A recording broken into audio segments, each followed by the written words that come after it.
প্রিয় শিক্ষার্থীরা আসসালামু আলাইকুম, আশা করি সবাই ভালো আছো। আজকে চলে আসলাম আরেকটি নতুন পর্বে। আজকে পর্বে আলোচনা করব অধ্যায় 2 22 পৃষ্ঠার যে অঙ্কগুলো আছে এই সব অঙ্কগুলো নিয়ে আলোচনা করব। তো তোমরা ক্লাসটি শেষ পর্যন্ত দেখবা, আমি তোমাদেরকে সহজভাবে বুঝিয়ে দেওয়ার চেষ্টা করবো ইনশাআল্লাহ। আর আমার চ্যানেলে নতুন হয়ে থাকলে চ্যানেলটি অবশ্যই সাবস্ক্রাইব করে আমার পাশে থাকবে। আর ভিডিও যদি ভালো লাগে তাহলে অবশ্যই ভিডিও শেষে একটি লাইক করে দিবে। তো চলো আমরা অঙ্কগুলো শুরু করি।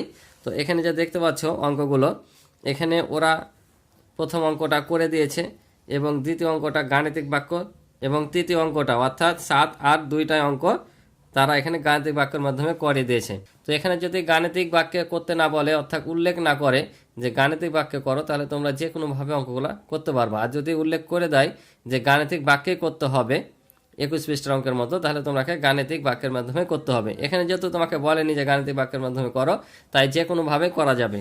যেমন এই অঙ্কটাও বলেছে এখানে সমস্যাটি আমরা দুইভাবে সমাধান করতে পারি।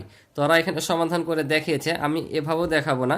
এখানে যেমন গাণিতিক বাক্যের মাধ্যমে দেখিয়েছে, এখানে অতি শর্টকাট দেখেছে। আমি এমনভাবে অঙ্কটা করব যেন তোমাদের পরীক্ষার খাতায় মার্ক পাও, সেভাবে আমি করে দেবো। তো চলো আমি 6 নম্বর অঙ্কটা দিয়ে শুরু করি। যদিও করে দেওয়া আছে কিন্তু আমি আমার মতো করে করাবো, তোমরা বুঝে নিও। তো বলছে বাজারে প্রতি কেজি বাসমতি চাল 240 টাকা এবং প্রতি কেজি মুগ ডাল 120 টাকায় বিক্রয় করা হয়। যদি আমরা 5 কেজি চাল এবং 3 কেজি ডাল ক্রয় করি এবং বিক্রেতাকে 2000 টাকা দেই, তাহলে কত টাকা ফেরত পাবো? তাহলে এখানে বলছে কি যে চাল ক্রয় করেছে আর মুগ ডাল ক্রয় করেছে। কত কেজি করে চাল কিনেছে? 5 কেজি আর ডাল কিনেছে 3 কেজি। বিক্রেতাকে 2000 টাকা দিচ্ছে, তাহলে 2000 টাকা দেওয়ার পর বিক্রেতা কত টাকা ফেরত দিবে? অর্থাৎ বিক্রেতা কোন টাকার পর ফেরত দিবে? যেটা বাজার করেছে, বাজার করে যে টাকাটা হয়েছে সে টাকাটা নেওয়ার পর যা বাঁচবে তোমাকে ফেরত দিবে। তাহলে এখানে কি করতে হবে? আগে আমরা তাহলে যেটা বাজার করেছে, যে জিনিসগুলো ক্রয় করেছে সেগুলোর খরচটা আমাদের আগে বের করে নিতে হবে, ঠিক আছে না? যোগ করে তখন আমরা যদি 2000 টাকা থেকে বাদ দিই, তাহলে দোকানদার কত টাকা ফেরত দিয়েছে সেটা আমরা পেয়ে যাব। কিন্তু এখানে কিন্তু 5 কেজি এবং 3 কেজি চালের মোট মূল্য দেওয়া নাই। 1 কেজি চালের দাম এবং 1 কেজি মুগ ডালের দাম দেওয়া আছে। তাহলে আমাকে প্রথমে কি করে নিতে হবে? 5 কেজি চালের দাম এবং 3 কেজি মুগের ডালের দাম বের করে নিতে হবে। তাহলে এখন নর্মালি ভাবো তো যে 1 কেজি চালের দাম যদি 240 টাকা হয়, 5 কেজির দাম বেশি হবে না কম হবে? বেশি হবে না? অবশ্যই বেশি হবে। আর বেশি হলে কি করতে হয়? গুণ করতে হয়। তাহলে এটাকে আমরা কি করতে হবে? এই 1 কেজি চালের দামকে 5 কেজি দিয়ে গুণ করতে হবে, আবার 1 কেজি মুগ ডালের দামকে 3 কেজি দিয়ে গুণ করতে হবে। তাহলে আমরা কি পেয়ে যাব? দুটারই মোট দাম পেয়ে যাব। যোগ করে এটা বিয়োগ করলে হয়ে যাবে। তো চলো আমরা খাতায় করে দিই। তাহলে দেখো লিখলাম যে 1 কেজি বাসমতি চালের মূল্য 240 টাকা। অতএব 5 কেজি বাসমতি চালের মূল্য তাহলে কি হবে? বেশি হবে। 1 কেজির দাম যদি 240 টাকা হয়, 5 কেজির দাম বেশি। বেশি হলে আমরা জানি গুণ করতে হয়, গুণ ভাগের অঙ্কে, ঠিক আছে? তাহলে আমরা গুণ করে নিই। তাহলে শূন্যর সাথে যাই গুণ করবো, শূন্য হবে। এখানে 4 5 20, 20 শূন্য হাত থেকে 2, 5 2 10 আর হাতে 2 হচ্ছে 12, অর্থাৎ 1200 টাকা পাইলাম। বুঝতে পারছো? এবার আমরা কি লিখবো? 3 কেজি ডালের মূল্য বের করব। তাহলে 1 কেজি মুগ ডালের মূল্য 120 টাকা। অতএব 3 কেজি মুগ ডালের মূল্য তাহলে 120 গুণিত 3। তাহলে আমরা যদি এখন গুণ করি তাহলে কত হবে? 3 12 36, তাহলে 360 টাকা। এটা হচ্ছে 3 কেজি মুগ ডালের মূল্য। তাহলে এই দুটা জিনিস কিনেছে, তাহলে এই দুটো আমরা কি করব? যোগ করে দেবো, কারণ এই দুটাই খরচ।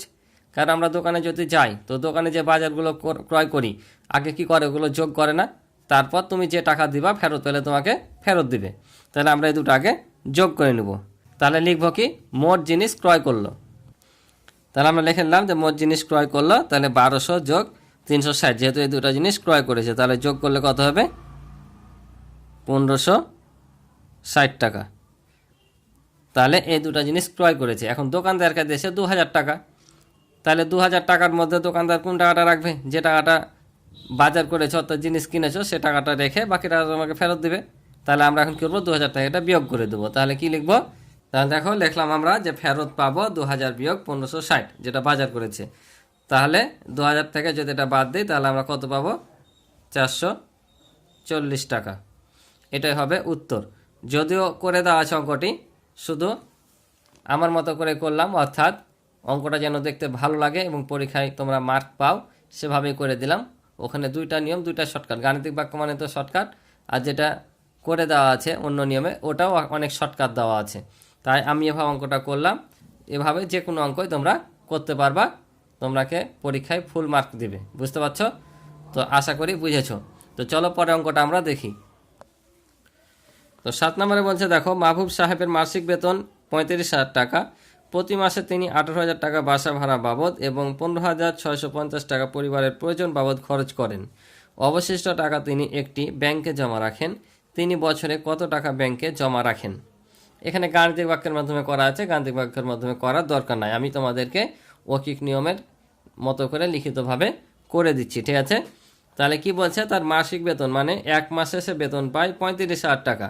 এই 35,000 মধ্যে থেকে তিনি এক মাসে বাসা ভাড়া বাবদ দেয় 18,000 টাকা, আর পরিবারের প্রয়োজনে খরচ করে এই 15,650 টাকা।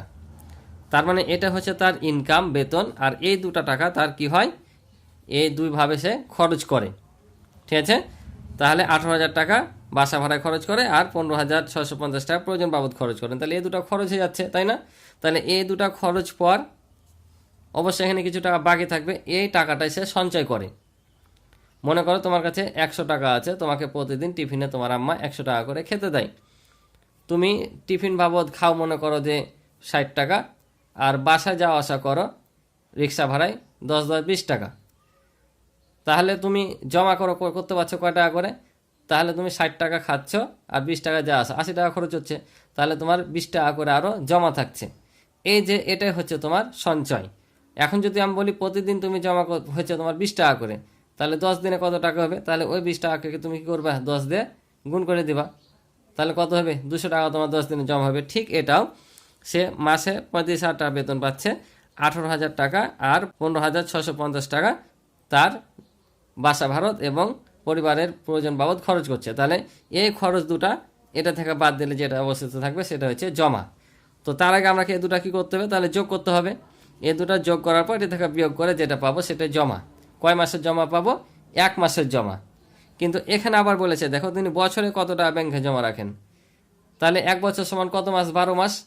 তাহলে 12 মাস যদি হয় তাহলে ওই 1 মাসের জমাটাকে আমরা 12 দিয়ে গুণ করলে কি হবে? 12 মাসের জমাটা পেয়ে যাব।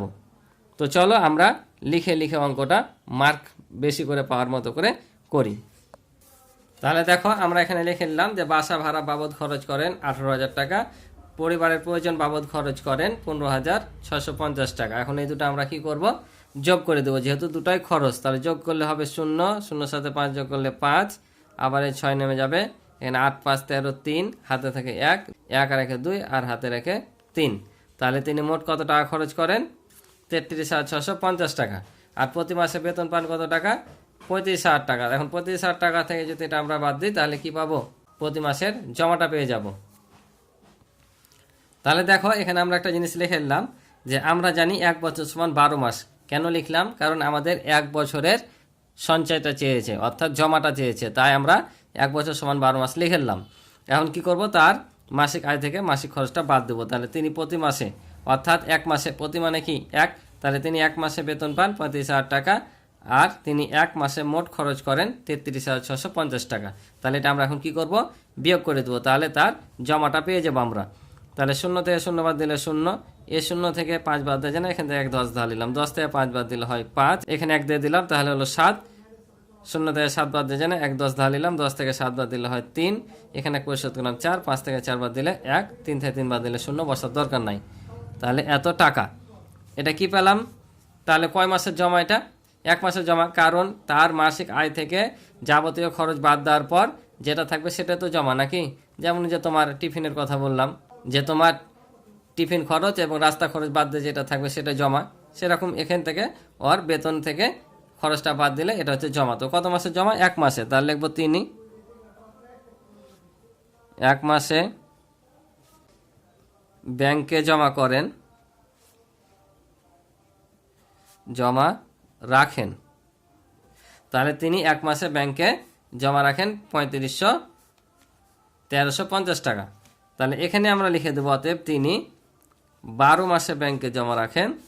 তাহলে কি বেশি রাখবে না? 1 মাসে যদি 1350 টাকা হয়, 12 মাসে কি বেশি হবে না? তাহলে 12 দিয়ে গুণ করবো, যেটা পাবো সেটা হচ্ছে তার 12 মাসের জমা। তাহলে আমরা 12-র নাম তারপরে ডাইরেক্ট গুণ করে যদি দিই তাহলে এটার সাথে গুণ করলে দেখো 0 হবে, 5 12 60, 60-এর 0 হাত থেকে 6, 3 12 36, আর 6 হচ্ছে তোমার 42, 42-এর 2 হাত থেকে 4, 12কে 12 আর 4 হচ্ছে 16, অর্থাৎ তিনি 12 মাসে ব্যাংকে কত টাকা জমা রাখেন? 16,200 টাকা। বুঝতে পারছো? তাহলে আমরা এখানে শুধু লিখে নেব যে তিনি বছরে জমা রাখেন এত টাকা। তাহলে দেখো জাস্ট এই কথাটা লিখে নিলাম, তিনি বছরে ব্যাংকে জমা রাখেন 16,200 টাকা। এটা হচ্ছে উত্তর। আশা করি বুঝেছো। এভাবে তোমরা অঙ্কগুলো করার চেষ্টা করবা, তাহলে তোমরা পরীক্ষায় ভালো মার্ক পাবা। ঠিক আছে, তো চলো আমরা পরের অঙ্কটা দেখি। পরের অঙ্কটা দেখো ভালো হবে, এটা একটা ইম্পর্টেন্ট অঙ্ক, তোমাদের ছোট প্রশ্নে আসার মতো। ঠিক আছে, বড় প্রশ্ন যদি না দেয়, ছোট প্রশ্ন বা টিক চিহ্নতে কিন্তু খুবই গুরুত্বপূর্ণ অঙ্কটা একটা। ঠিক আছে, যে একটি পানির ট্যাঙ্কে প্রতি মিনিটে 7 লিটার পানি ঢুকে এবং 3 লিটার পানি খরচ হয়। 12 মিনিট পর ট্যাঙ্কটিতে কত লিটার পানি জমা হবে? 12 মিনিট পর কত জমা হবে? তো আমরা 12 মিনিটে কত জমা হবে সেটা বের করার আগে আমরা দেখব 1 মিনিটে কতখানি পানি থাকছে। তাহলে দেখো প্রতি মিনিট মানে 1 মিনিটে 7 লিটার পানি ঢুকছে, আবার 3 লিটার বের হয়ে যাচ্ছে। তাহলে 7 লিটার ঢুকছে, 3 লিটার বের হচ্ছে, তাহলে অ্যাকচুয়ালি থাকছে কত লিটার? 4 লিটার না? 7 থেকে যদি আমরা 3 বাদ দিই তাহলে কত? 4 থাকছে, 4 লিটার। অর্থাৎ কত মিনিটে 4 লিটার পানি থাকছে? 1 মিনিটে। তাহলে 1 মিনিটে যদি 4 লিটার হয় তাহলে 12 মিনিটে কত বেশি হবে? তাহলে 4 বরং 48 লিটার পানি থাকছে। একবার মুখে মুখে হলো, সিম্পল, তাই না? তো চলো আমি তোমাদের খাতায় শুধু যা সেটা করে দিই। তাহলে দেখো আমি ওই কথাগুলো শুধু লিখে দিলাম যে ট্যাঙ্কটিতে 1 মিনিটে পানি জমা হয়, তাহলে 7 লিটার করে 1 মিনিটে ঢুকছিল আর 3 লিটার করে বের হয়েছিল, তাহলে অ্যাকচুয়ালি জমা হচ্ছে কত? 4 লিটার পানি। তাহলে এটা 1 মিনিটে, প্রতি মিনিট মানে 1 মিনিট, তাহলে অতএব 12 মিনিটে পানি জমা হয়। তাহলে এই 4কে 12 দিয়ে গুণ করলে 12 মিনিটে পেয়ে যাবো। তাহলে কত? 4 বরং 48 লিটার, অর্থাৎ ট্যাঙ্কটিতে 12 মিনিটে 48 লিটার পানি জমা থাকছে। এটাই হচ্ছে উত্তর। আশা করি তোমরা অঙ্কগুলো বুঝেছো। তো ক্লাস যদি ভালো লেগে থাকে অবশ্যই চ্যানেলটি সাবস্ক্রাইব করে আমার পাশে রইবে এবং ভিডিওতে লাইক করে দিবে। এবং ইতিপূর্বে যারা আমার চ্যানেলটি সাবস্ক্রাইব করে আমার পাশে রয়েছে তাদেরকে অসংখ্য ধন্যবাদ। আজকে এ পর্যন্ত, ভালো থাকো, সুস্থ থাকো, আল্লাহ হাফেজ।